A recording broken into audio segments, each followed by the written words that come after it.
지난주 본문은 예수님께서 산 위에 올라가셔서 영광스러운 모습으로 변화되었을 때 베드로가 자기도 자기가 무슨 말 하는지 알지 못했다 했던 그 사건이었습니다. 산 위에서는 예수님께서 영광스러운 모습으로 변화되었다. 그리고 베드로의 그런 대화가 진행되었다. 근데 그 시간, 그때에 이 산 아래에서는 어떤 일이 있었을까요? 여기도 만만치 않은 소동이 벌어졌습니다. 어떤 소동인가 보니 이날의 일은 마태복음, 마가복음, 누가복음이 모두 기록하고 있는데요. 한 아이가 귀신에 들린 겁니다. 그리고 그 아이를 아버지가 데리고 왔어요. 하필 예수님께서 산 위에 올라가 계셨기 때문에 산 아래에 있던 예수님의 제자들에게 이 아버지가 자기 아이에게 들린 귀신 쫓아내 주시기를 부탁한 겁니다. 그런데 이 제자들이 그 귀신을 쫓아냈다 못했다?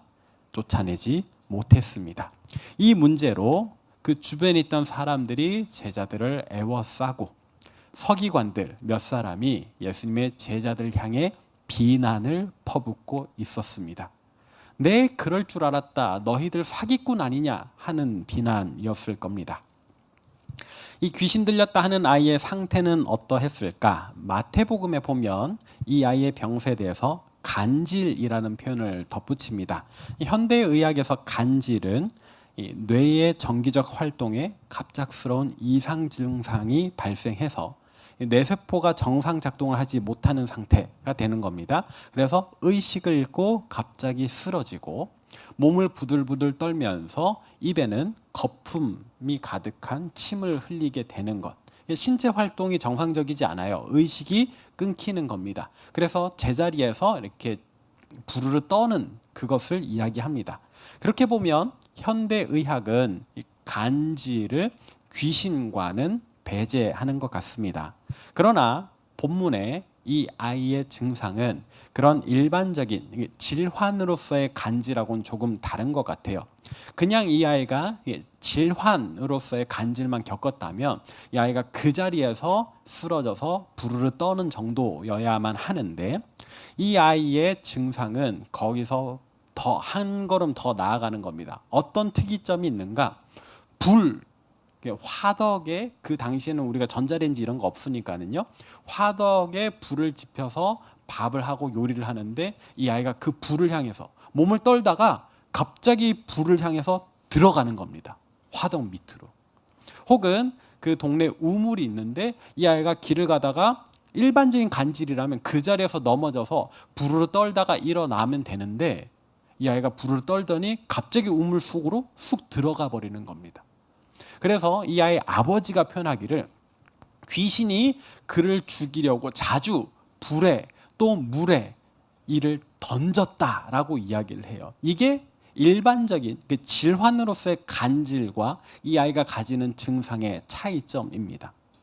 왜 불 보면 아이가 그렇게 달려드는가? 물만 보면 달려드는가? 이게 어려서부터 여러 번 반복되었다 하니까 이것은 누가 봐도 일반적인 질환은 아니었던 것 같다. 아이 아버지가 보기에도 이는 귀신 들렸다라고 하는 겁니다. 자, 그러면 이 아이의 외형은 어땠을까요? 그 뜨거운 화덕에 자주 뛰어들었다라고 하니 그 몸에 화상 자국이 여기저기 있었을 겁니다. 손은 말할 것도 없거니요. 얼굴과 목 이런 데만 해도 피부가 많이 녹아내려 있었을 겁니다. 그리고 자주 우물에 뛰어들었다 하니 거꾸로 떨어지면 그 물에 빠졌을 때 여러 번 익살 위기에 처했었겠지요. 이 아이의 몸도 건강하지 않았겠고 정신도 죽음의 공포에 항상 사로잡혀 있었을 테니 아주 피폐해져 있었을 겁니다. 근데 이 아이를 보고 있었을 그 부모의 심정은 어땠을까? 불안해요. 살 수가 없습니다. 이 아이가 그냥 좀 이렇게 부르르 떠는 정도만 해도 감당하기 힘든데 자주 불에 뛰어들고 물로 달려드니까 언제 이 아이가 죽게 될지 모르잖아요. 그런데 내 아이가 이렇다고 그냥 죽게 내버려둘 부모가 어디 있습니까? 항상 옆에 붙잡아 두고 있었을 겁니다. 무슨 일을 했는지 몰라도 이 아이의 아버지는 이 아이를 자기 허리춤에 묶고 다니지 않았을까? 그러다가 예수님께서 여러 번 귀신을 쫓아내시고 심지어 못 고치는 병이 없다 하니, 또 얼마 전에는 벳세다 들녘에서 5천 명이 넘는 사람들 먹이기도 하셨다 하니, 하나님의 아들이라고 하니 예수님을 찾아가 보자 하고 찾아왔던 겁니다.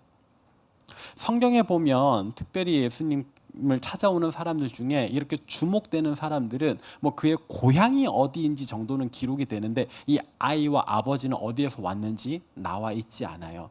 그 근방에서 오지는 않았던 것 같아요. 이 예수님을 찾아서 아주 멀리서부터 오지 않았을까.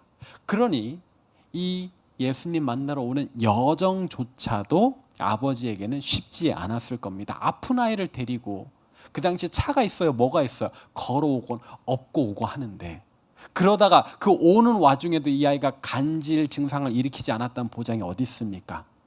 아이가 잘 오다가 갑자기 고꾸라져서 또 부르르 떨 때 이 아이의 아버지 그 마음이 함께 무너져 내렸을 겁니다.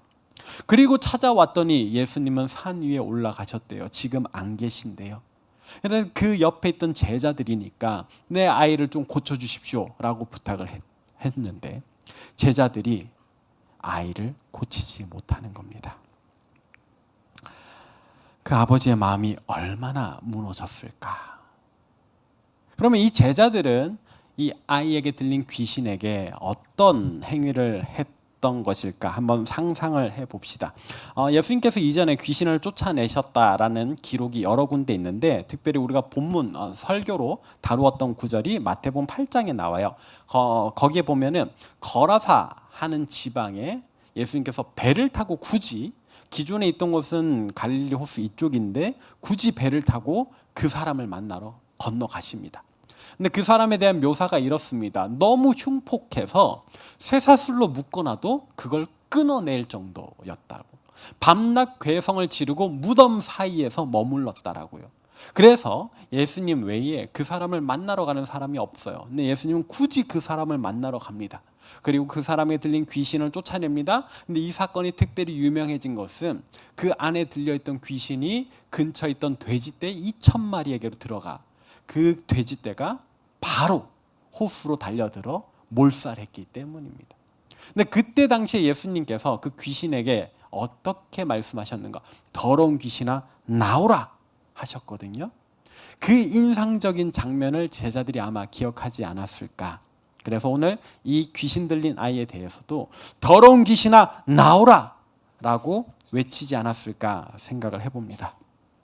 그러나 그들의 명령은 귀신에게 통하지 않았습니다. 아무 변화도 없었습니다. 후에 이 제자들이 예수님께 겸연쩍게 묻습니다. 우리는 어째서 그 귀신을 쫓아내지 못했던 겁니까? 여기에 대해서 예수님 이렇게 대답하세요. 마가복음 9장 29절 같이 읽습니다. 시작. 이르시되 기도 외에 다른 것으로는 이런 종류가 나갈 수 없느니라 하시니라. 예수님의 이 대답으로 보아하니 제자들이 귀신을 쫓아낼 때에 다른 기도는 하지 않았던 것 같습니다. 그냥 이 아이에게, 정확히는 이 아이에게 들린 귀신에게 더러운 귀신아 나오라, 예수님 하셨던 것을 따라하지 않았을까 생각해 봅니다. 그러나 이런 공허한 외침, 귀신이 그 제자들 사실 알아봤던 것 같아요. 그러나 그 제자들의 명성, 능력으로는 귀신이 움직이지 않는다. 우리가 이 비슷한 사건을 사도행전에서도 찾아볼 수 있어요. 귀신을 향해서 공허한 외침을 던졌다가 오히려 호되게 혼난 사람들이 있습니다. 바로 스게와라고 하는 한 유대인 제사장의 아들들인데요. 아들이 7명이 있어요. 근데 이 7 형제가 같이 나우 유시미 마술사기단처럼 이 기괴한 주술적 쇼 하면서 먹고 사는 사람들이었습니다. 근데 당시에 사도 바울이 나사렛 예수 이름으로 더러운 귀신들을 쫓아낸다 하는 이야기를 듣고 이 스교야의 7 아들들이 이런 이야기를 합니다. 바울이 믿는 예수의 이름으로 명하노니 더러운 귀신아 떠나가라. 그렇게 했을 때 한 귀신이 이 말을 듣고 어떤 반응을 보였는가? 사도행전 19장 15절 16절 같이 읽어볼게요. 시작. 악기가 대답하여 이르되 내가 예수도 알고 바울도 알거니와 너희는 누구냐 하며 악기 들린 사람이 그들에게 뛰어올라 눌러 이기니 그들이 상하여 벗은 몸으로 그 집에서 도망하는지라. 귀신이 알아요. 내가 예수도 하고 바울도 안다. 근데 니들은 누군데? 하면서 오히려 달려드는 겁니다. 어떤 쇼맨십으로 예수 이름을 부르짖는 거 아무 효험이 없다. 귀신들도 안다. 진짜 예수쟁이인지 아닌지. 그래서 본문 속 상황 속에 산 아래 있던 제자들 역시 그런 공허한 외침으로 이 아이에게 외쳤던 것이 아닐까. 그래서 그 아이 아버지의 마음은 산산조각이 나버리고 말았습니다. 그래서 예수님께서 산 아래로 내려오셨을 때 이 아버지는 무너진 마음이에요. 그래서 예수님을 향해서도 힘없이 아무 기대 없이 이런 이야기를 합니다. 마가복음 9장 22절 같이 읽어봅니다. 시작. 그러나 무엇을 하실 수 있거든 우리를 불쌍히 여기사 도와주옵소서. 이거 믿으면서 하는 이야기 같습니까? 아닙니다. 예수님 향해서 제자들 보아하니 당신 역시 별 볼 일 없는 거 아닌가 하는 의심 가득한 상태입니다. 무엇을 하실 수 있거든 당신은 뭐 좀 다른가? 이런 이야기를 하는 겁니다. 그러면서 우리를 불쌍히 여겨 도와주옵소서. 이 아버지의 믿음 없는 의심 가득한 요청에 예수님 이렇게 말씀하시지요. 좀 화가 나신 것 같아요. 할 수 있거든이 무슨 말이냐. 믿는 자에게는 능히 하지 못할 일이 없느니라. 이 말을 듣는 순간에 아이 아버지가 정신이 번쩍 듭니다. 그래서 이렇게 자기 말을 고칩니다. 마가복음 9장 24절 시작. 곧 그 아이의 아버지가 소리를 질러 이르되 내가 믿나이다 나의 믿음 없는 것을 도와주소서 하더라. 내가 믿나이다 나의 믿음 없음을 도와주소서. 여러분 이거 무슨 말인지 이해가 되세요? 되게 모순적인 말이잖아요. 앞에는 믿는다면서요. 그런데 뒤에는 믿음 없음을 도와달래요. 사실 되게 솔직한 이야기입니다. 나 이제 다른 데는 방법이 없어요. 당신이라면 좀 도와주실 수 있겠나 하고 찾아왔는데 당신 제자들 보니까 당신도 별 볼 일 없는 것 같네요. 이렇게 부정적인 태도를 먼저 비쳤잖아요. 근데 예수님께서 역정을 내시니까 자기 태도를 빨리 바꾸는 겁니다. 내가 믿나이다. 하지만 솔직히 아직 잘 못 믿겠습니다. 솔직한 대답을 한 겁니다. 그런데 예수님께서 이 솔직한 대답을 다시 뭐라고 하지는 않으세요. 예수님에 대해서 당신인들 별 볼 일 있겠습니까? 하는 이 태도에 대해서는 화를 내셨지만 그 솔직한 대답에 예수님 다시 화를 내진 않으셨다고. 여러분들 기도하실 때 좀 그렇게 하시면 좋겠어요? 기도 어렵지 않습니다. 솔직한 이야기. 하나님 저 진짜 솔직히 이야기해서 아직 당신 잘 못 믿겠습니다. 해도 괜찮아요. 하나님의 하나님 되심, 예수님의 그 하나님의 아들 되심은 하나님께서 직접 여러분들에게 증명하실 거예요. 여러분들이 못 믿겠다면 솔직하게 저 아직 못 믿습니다 하십시오. 굳이 고상하게 막 어려운 말로 기도하려고 하지 않아도 돼요. 뭐 어떻게 기도해야 될지 몰라서 기도를 안 하는 것보다는 나의 연약한 믿음을 아뢰면서 그냥 쉽게 기도하는 것이 더 낫습니다. 그렇게 여러분들이 하나님 앞에 기도할 때 우리 주님께서는 이 아이의 아버지에게 해주신 행동 우리에게 해주실 건데요. 어떻게인가? 마가복음 9장 25절 같이 한번 읽겠습니다. 시작.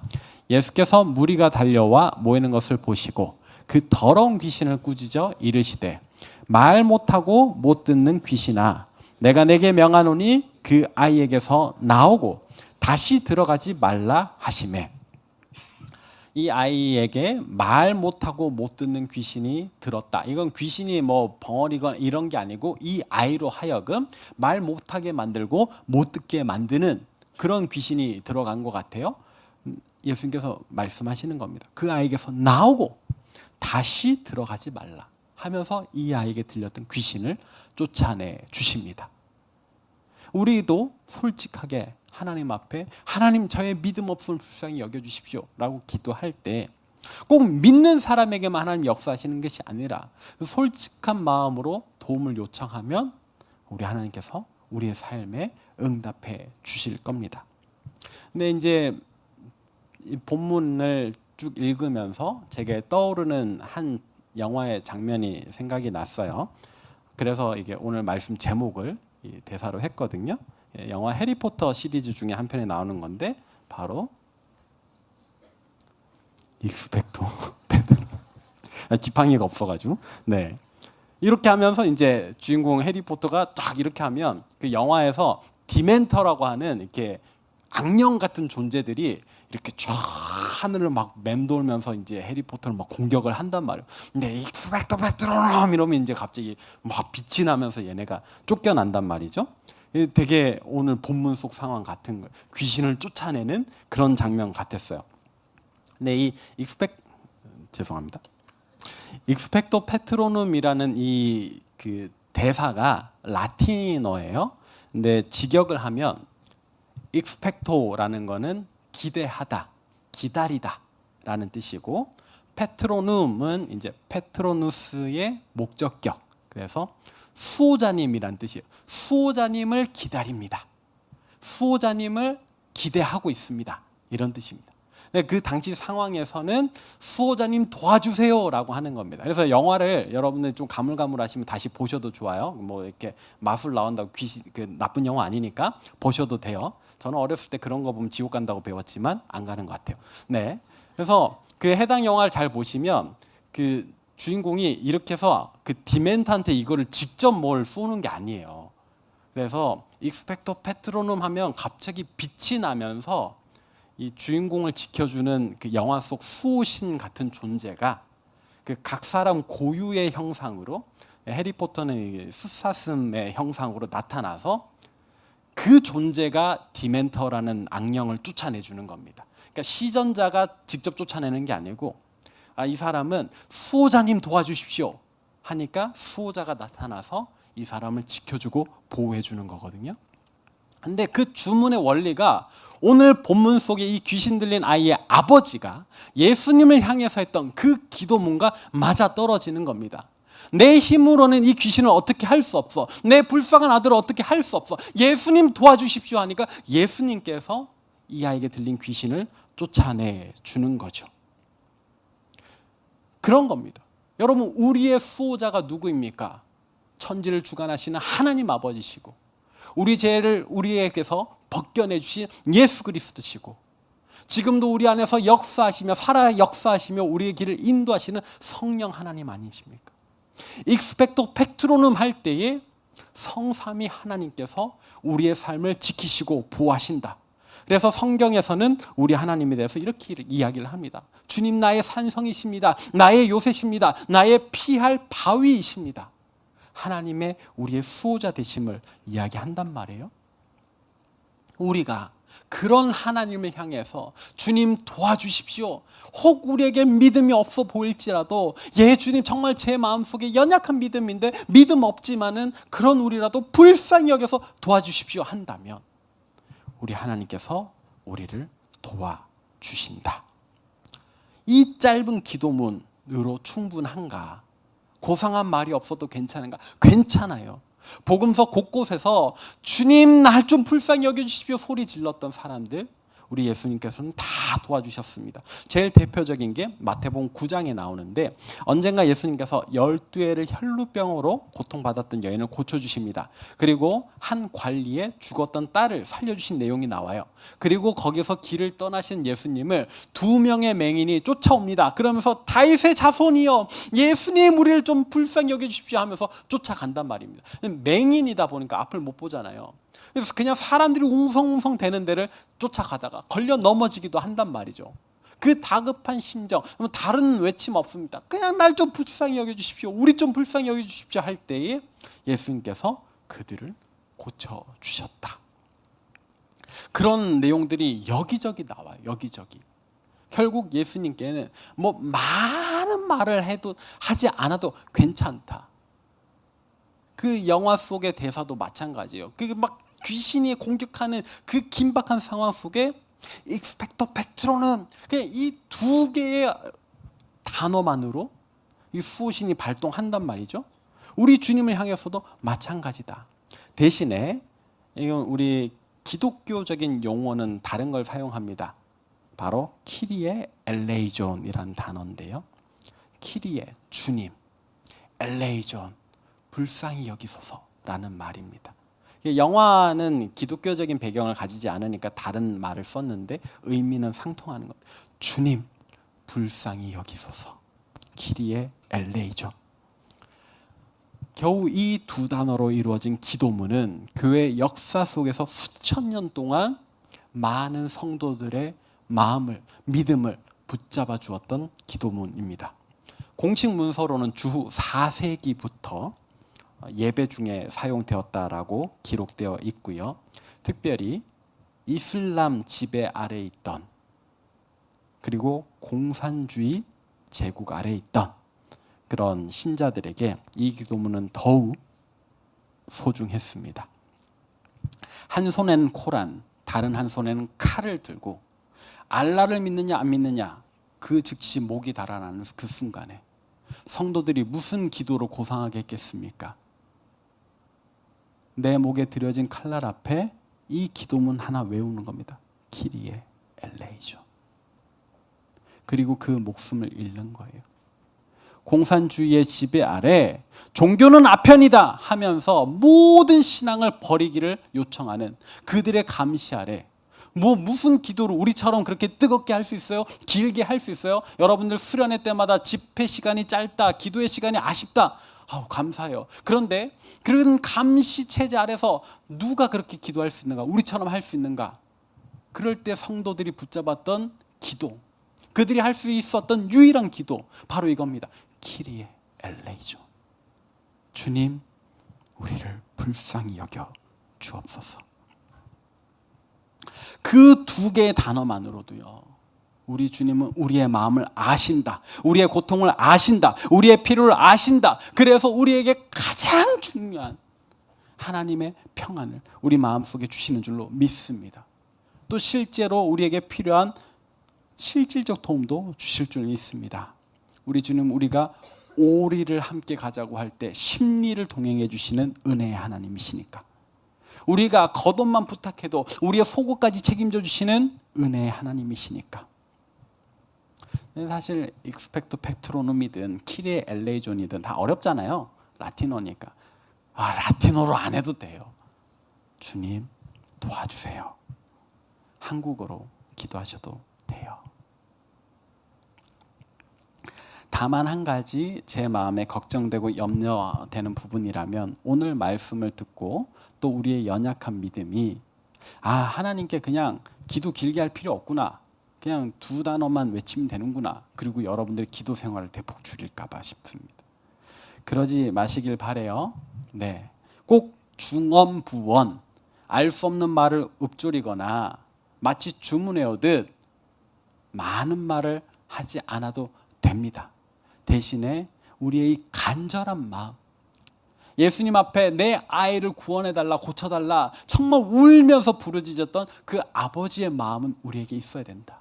그게 하나님의 불쌍히 여기시는 마음과 우리의 불쌍히 여겨달라는 마음이 만나야 된다. 키리에 엘레이존.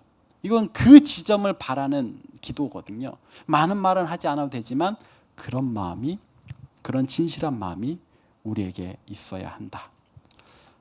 여러분들 기도 생활을 한번 돌아보시면 좋겠어요. 나는 요즘 얼마나 어떻게 기도하고 있는가. 기도의 시간 분명히 중요합니다. 그러나 그냥 시간만 길게 잡고 있는가, 혹은 짧게 하더라도 임팩트 있게 정말 간절하게 기도하고 있는가. 이것도 저것도 아니라면 우리의 기도를 점검하고 고칩시다.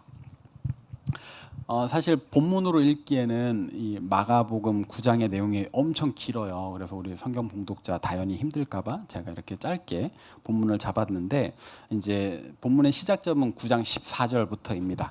거기에 보면은 예수님 제자들이 귀신을 쫓아내지 못한 것을 두고 사람들이 애워싸서 서기관들이 막 손가락질하면서 욕했단 말이에요. 니들이 무슨 하나님의 아들 뭐 그런 거냐 막 이러면서 막 공격을 했단 말이에요. 엄청 민망한 상황이거든요. 그러나 예수님께서 당신의 제자들 무능력하네요 라는 말에 예수님 제자들을 꾸짖지 않으세요. 오히려 그 사람들에게 이 완악하고 패역한 세대야, 이렇게 오히려 그 공격자들 향해서 뭐라고 하시거든요. 우리의 지금까지 기도 생활이 좀 부족했고 올바르지 않았어도 예수님 우리를 막 꾸짖지 않으신다. 대신에 바꾸기를 원하시죠. 귀신을 향해서 이전에 공허한 외침만 했다면 이제는 기도 바르게 하기를 원하시고 하나님을 향해 그 간절한 마음 잘 표현하기를 원하십니다. 제가 최근에 우리 몇몇 청년들과 대화를 하다 보니까 이렇게 벌써 세상의 쓴맛을 보는 청년들이 있는 것 같아요. 거친 세상을 무서워하고 이렇게 자존감도 많이 떨어지고 올해 시작하면서 야심차게 시작했는데 내가 세웠던 목표 몇 개 이루지 못하고 벌써 연말이 다가오고 주저앉고 싶은 마음이 생기는 분들이 있는 것 같습니다. 여러분들 그렇게 스스로 작게 여겨지십니까? 보잘것없게 여겨지십니까? 좌절하지 마세요. 아직 어려요. 주저앉지도 마세요. 여러분들의 그 가난하고 겸손한 마음을 가지고 하나님께 나아가시길 바랍니다. 키리에 레이전, 하나님 날 좀 도와주세요. 기도하면서 하나님 바라보십시오. 하나님께서 우리에게 구원의 손길 내밀어 주실 줄 믿습니다. 정말 절망에 빠질 수밖에 없었던 한 선지자가 있어요. 나라가 멸망하니까 그때 눈물로 기도했던 이 선지자 예레미야에게 우리 하나님 주셨던 약속의 말씀 함께 읽으면 좋겠습니다. 예레미야 33장 2절 3절입니다. 함께 읽습니다. 시작. 이를 행하시는 여호와, 그것을 만들며 성취하시는 여호와, 그의 이름을 여호와라 하는 이가 이와 같이 이르시도다. 너는 내게 부르짖으라. 내가 내게 응답하겠고 내가 알지 못하는 크고 은밀한 일을 내게 보이리라. 아멘. 지금은 우리가 알지 못하는, 보지 못하는 하나님의 일을 우리가 곧 경험하게 될 줄 믿습니다. 주님 도와주세요. 나를 불쌍히 여겨주세요. 진실되게 기도할 때 우리 하나님 주시는 약속의 응답 누리는 저와 여러분 될 줄 믿으시기 바랍니다.